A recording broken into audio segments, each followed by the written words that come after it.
सो hi guys, इस video में हम बात करेंगे एक अल्टीमेट जो रोल आएगा आपके डेवऑप्स की प्रोफाइल के अंदर या किसी भी डिफरेंट प्रोफाइल में आप कैसे जॉब लोगे, क्या-क्या प्रोफाइल बन के आएगी, इसके ऊपर हम थोड़ा-सा डीप एंड डाइव करेंगे और थोड़ा-सा ये भी बात करेंगे कि एक्चुअल में टास्क और वर्क क्या होता है, वो सारी चीज़ें हम देखते हैं एज़ अ 2025 के अंदर, ठीक है?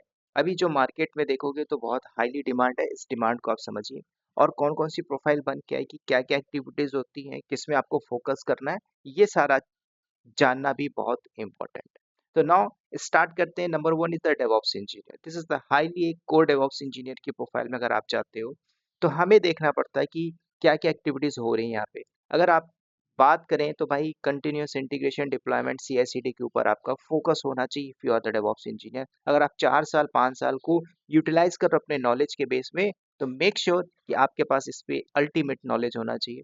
उसके बाद आपको ये देखना है कि जो ऑटोमेशन चल रहा है इंडस्ट्री के अंदर, प्रोविजनिंग की बात करिए या डीप्रोविजनिंग की बात करें, इंफ्रा बनाना, डिप्लॉय करना, ये सारी चीज़ें आपको फोकस करनी होंगी। उसके बाद अल्टीमेटली जब आपने एक इंफ्रा बना के रख दिया, उस इंफ्रा के ऊपर कैसे सिक्योरिटी के ऊपर काम हो रहा है या फिर क्या मॉनिटरिंग टूल आपको यूज़ करना है, वो भी आपको पता होना चाहिए। तो मेक श्योर क्योंकि जब एक इंफ्रा बना दिया जाता है, उसको फिर मैनेज करना ये इम्पोर्टेंट बहुत बड़ा टास्क होता है, जिसके अंदर हम सबकी एक डे टू डे एक्टिविटीज़ आती है और ये भी जानना ज़रूरी है कि जब एक टीम काम कर रही है तो वहाँ पे कोलैबोरेशन बहुत इंपॉर्टेंट है, चाहे आप कोर डेवऑप्स इंजीनियर हो या क्लाउड इंजीनियर या फिर एक डेवलपर की प्रोफाइल में हो, तो correlation is very important.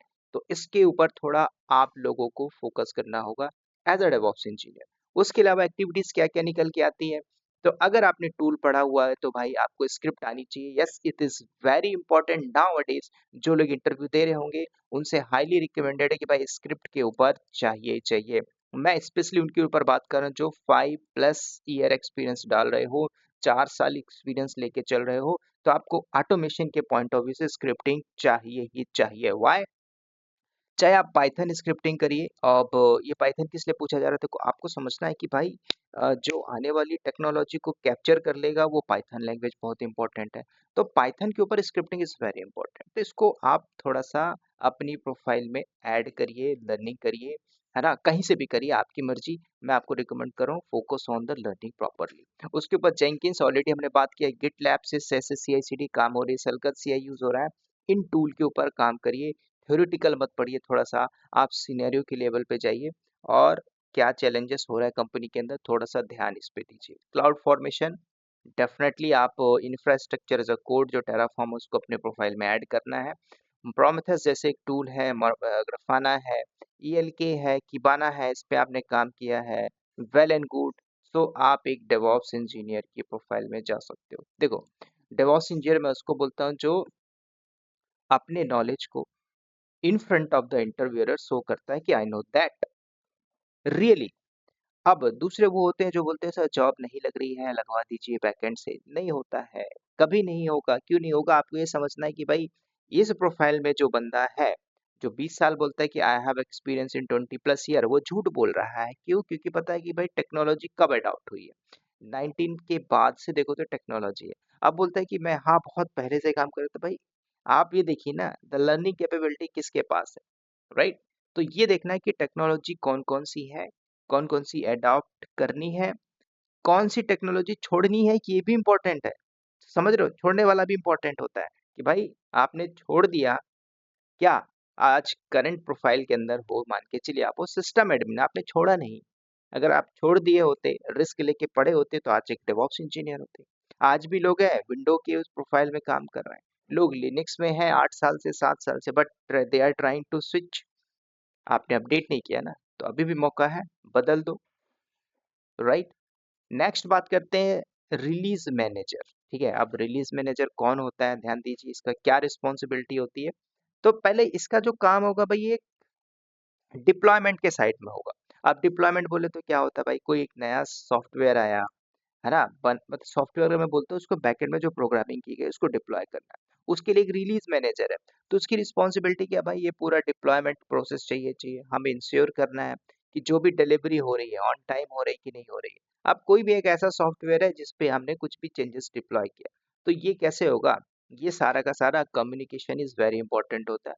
Including आपको ये भी देखना है भाई कि वो जो बैकएंड से प्रोसेस है वो फेल तो नहीं हो गया। अगर फेल हो गया तो उसके लिए कौन सी टीम बैठी है? अब देखो, डेवऑप्स इंजीनियर और रिलीज मैनेजर है, क्या ये लोग एक ही प्रोजेक्ट के अंदर होंगे? Think about this.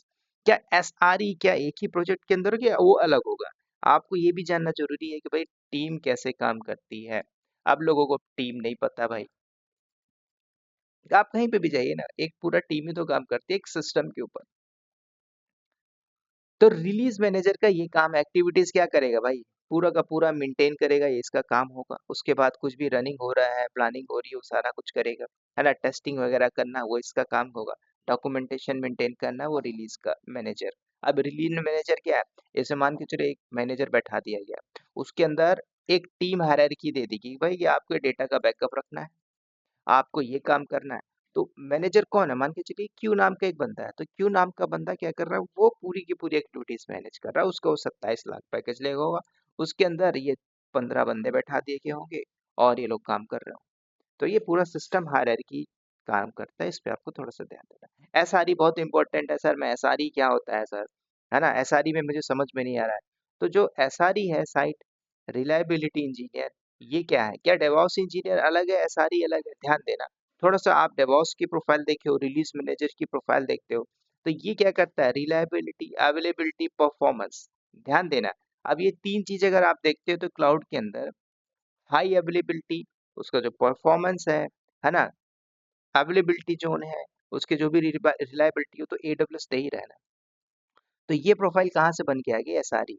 अब ये बोलता है कि भाई इम्प्लीमेंट करना automation to reduce the operational workload. अब मैंने क्या बताया, जो सी आई सी डी पाइपलाइन बनी है जिसमें मल्टीपल टूल्स को यूज किया जा रहा है, अब उस टूल्स के अंदर हम क्यों जेंकिंस को मैंने यूज किया, क्यों हमने टेराफॉर्म यूज किया, क्यों हमने प्रोमेथेus को यूज किया? क्योंकि आपको ये पता होना चाहिए कि भाई एक प्रोडक्शन के अंदर, लाइव एनवायरनमेंट के अंदर, the time is very important, कि हम डाउन टाइम कम करें, ऑटोमेशन टेक्निक को अडॉप्ट करें, है ना, मैन पावर का कॉस्ट रिड्यूस करें। यही तो है भाई, यही तो हो रहा है आज। आज किसी भी इंडस्ट्री में आप जाइए, क्या हो रहा है? जहाँ पे एक मैन पावर था उसकी जगह रोबोट है। अब रोबोटिक्स में लोग काम कर रहे हैं और बहुत जल्दी अडॉप्ट करेगा, आप समझिए। मैं जो आपको जो बता रहा हूँ, ट्राई टू अंडरस्टैंड कि टेक्नोलॉजी कैसे अडॉप्ट हो रही है। जहाँ पे एक मटेरियल लिफ्ट शिफ्ट के लिए मैन पावर था, रोबोटिक्स पे काम हो रहा है। पूरी प्रोग्राम है, पाइथन प्रोग्रामिंग चिपका दी गई उसके ऊपर। वो क्या कर रहा है? लिफ्ट शिफ्ट कर रहा है। अब उसको कितना मूव करना है, क्या करना है, वो टायर्ड नहीं होगा ना। समझो। तो एसआरई बोले तो साइट रिलायबिलिटी इंजीनियर। ठीक है, ये सारी काम ऐसा मिलता जुलता है डेवऑप्स की तरह से। कल को कल को भाई कोई ऐसा प्रोडक्शन के अंदर इंसिडेंट हो गया, मान के चलिए कि प्रॉब्लम सॉल्व नहीं हो रहा, बग्स फिक्सिंग नहीं हो रहा, ठीक है। अभी जैसे कि हमारे प्रोजेक्ट में वो प्रोजेक्ट फेलर हो गया और बहुत बड़ा इशू आया। अब उस प्रोजेक्ट फेलियर की वजह से क्या हुआ? जॉब मैटर मैटर कब करती है कि भाई डाउन टाइम है, क्या उसका बैकअप नहीं है? बैकअप है। मतलब एक लाइव एप्लीकेशन डाउन हो गई, ठीक है। क्या हो नहीं सकती क्या? हो सकती है ना भाई। आप मान के चलिए लाइव, मान के चलिए इंट्राडे में आप ट्रेडिंग कर रहे हो और उसी बीच में 15 मिनट के लिए एप्लीकेशन डाउन हो, वो डाउन टाइम नहीं है क्या? करोड़ों अरबों रुपए वहां पे चले जाते हैं। तो ऐसा नहीं है, इंडस्ट्री के अंदर ऐसा नहीं होता, होता है। ठीक है, उसके पीछे भी रीजन होते हैं। तो ये सारा चीज हमें जानना होगा। तो एसआरई क्या है भाई? रूट कॉज देखना है कि भाई क्यों ऐसा हुआ। वाई वाई एनालिसिस करेंगे ना, तो रूट कॉज आप फाइंड करोगे। जो एसआरई है डेवॉप्स में उसको बोलते हैं जो कोर डेवॉप्स इंजीनियर है, ठीक है, वो ये सारा काम कर लेगा, है ना। कोड को लिखना, ऑटोमेट करना अपने टास्क को, है ना, मॉनिटरिंग अलर्ट जनरेट करना, परफॉर्मेंस देखना, उसकी क्या कैपेसिटी है, वो एसआरई होता है।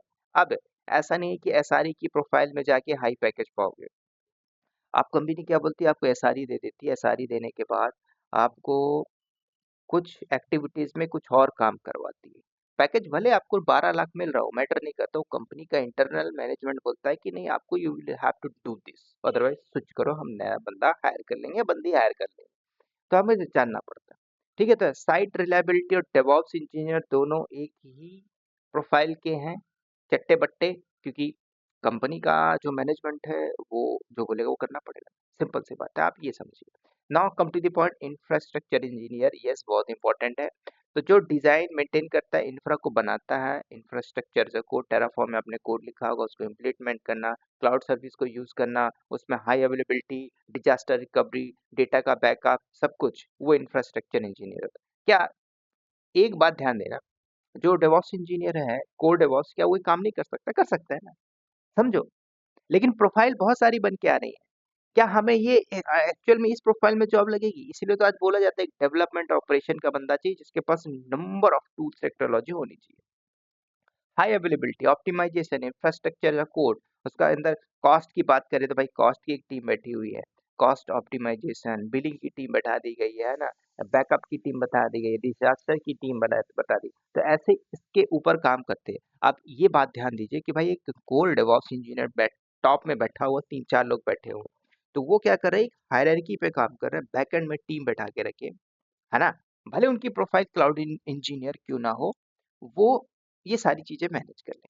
अब एक्टिविटीज क्या भाई, कॉन्फ़िगरेशन करना, कोई भी चेंजेस करना, चाहे गूगल क्लाउड, कोई सी भी क्लाउड को आप यूज कर रहे हो, उसके अंदर वीपीसी या वीएनसी वीपीएन पे कनेक्शन एस्टेब्लिश किया हो, कुछ कॉन्फ़िगरेशन चेंजेस कर रहे हो, ठीक है, कुछ बैकअप लेना हो, ये कौन करता है? अब क्या डेवॉप्स इंजीनियर कर भी सकता है, डिपेंड्स ऑन कैसी टाइप की कंपनी है, और करवा भी सकता है। करवाता कौन है? जो हम डेली बेसिस पे बैकअप लेते हैं, जो आप बोलते हैं कि सर मैं ये करता हूँ डेली बेसिस के अंदर, ये मेरी एक्टिविटीज है, वो तो करोगे ही ना, डेली एक्टिविटीज तो आप करोगे ही, बियॉन्ड उसके क्या करोगे, ये भी इंपॉर्टेंट है।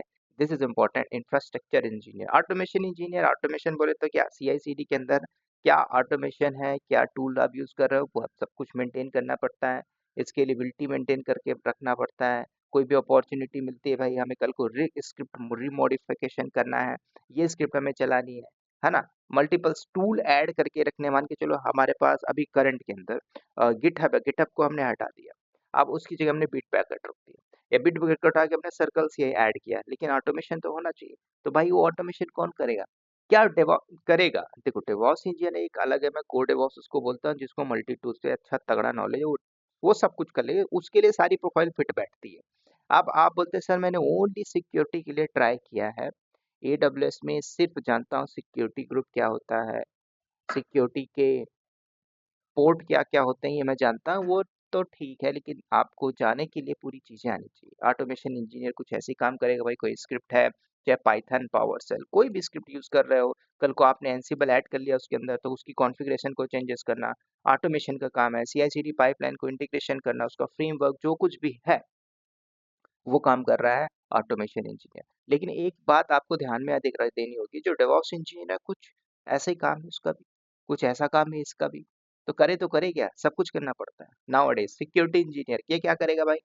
अब डेवऑप्स के लाइफ साइकिल में अगर आप जाते हो, तो कुछ ऐसी सिक्योरिटी है जो हमें इंफ्रा को मेंटेन करना है, उसके अंदर कुछ नई सर्विसेज को अपडेट मानना है, तो ये सारी चीजें होती है सिक्योरिटी।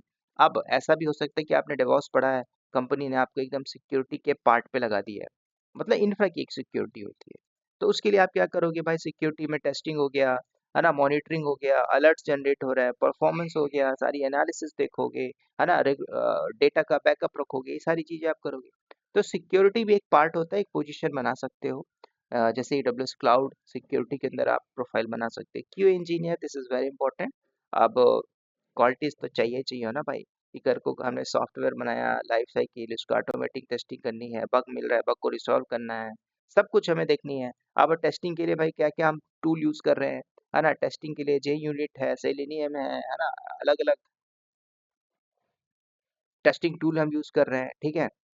बैकएंड से हमने क्या किया, ऑटोमेट कर दिया, मैनुअल टेस्टर भी होंगे ऐसा नहीं है, तो एक प्रोफाइल बन के आती है।